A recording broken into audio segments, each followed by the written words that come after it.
Bonjour, je suis en compagnie de Audrey-Anne, qui est la directrice de communication, c'est ça, à Culture Oui. Anaudière. Est-ce que c'est bien votre titre? Oui. Okay, bonjour, bienvenue de nous permettre d'avoir une petite entrevue aujourd'hui en Zoom encore. On est encore un petit peu dans ce mode-là pour quelques temps, j'ai l'impression. Oui, malheureusement. Et on va parler ensemble d'une activité spéciale qui va avoir lieu vendredi soir, 7h, c'est bien ça l'heure officielle, le Oui. dévoilement des Grands Prix de la culture des Jardins de Culture Lanaudière. Est-ce que vous pouvez nous parler un petit peu comment ça se fait que ça se passe là au mois de novembre, puis c'est quoi qui est des démarches depuis la fameuse pandémie là, du mois de mars? Oui, c'est ça. Dans le fond, les Grands Prix des Jardins, depuis sa création en 1992, ils ont connu plusieurs formats, mais on s'en doute, avec la COVID-19 cette année, on a dû aussi s'adapter puis changer la formule auquel on était habitué. Habituellement, dans le fond, c'était vraiment un gala haut de gamme reconnu à travers la Lanaudière puis à travers la région.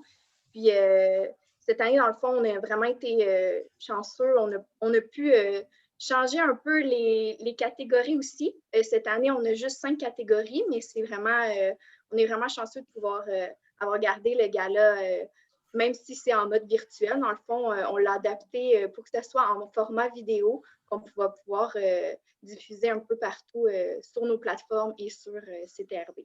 C'est ça. Donc, c'est ça. On est parti de 12 catégories, on l'a mis à 5. Est-ce qu'il y a Oui, eu dans le beaucoup... fait, il y avait une vingtaine de catégories. Bon, OK. Oui. Puis, est-ce qu'il y a eu beaucoup de candidatures? Est-ce que tu es au courant que ça a été quand même dynamique? Y a-t-il eu beaucoup de choses qui ont été présentées? Oui, on a vraiment eu beaucoup de projets. Je sais que le jury a justement eu beaucoup de difficultés à faire les choix, vu qu'on avait restreint aussi les catégories. On n'avait pas autant de lauréats qu'habituellement. Mais oui, il y a eu beaucoup de participation. On était vraiment contents des projets qu'on a vus cette année. J'ai parlé à Mme Saint-Georges, la DG, et elle me dit que vous avez profité d'une espèce d'académie au mois d'avril, mai, juin pour commencer à faire des tournages, là, parce qu'il y en a qu'on voit dans la vidéo qui était faite au Centre culturel à Joliette, là, avant toutes les fameuses fermetures. Donc, c'était un travail quand même toute la période estivale, puis un peu d'automne, le montage de ces vidéos-là. Là.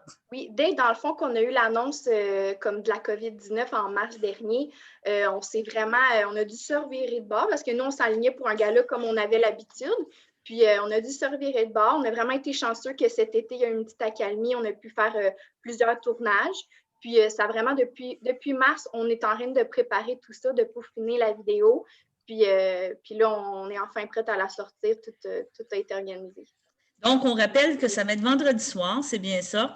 Oui. Il y a un blackout, comme on dit, avant cette date-là. CTRB a la chance de le présenter pour tout on pourrait dire, le sud de la Naudière, tout qu'est-ce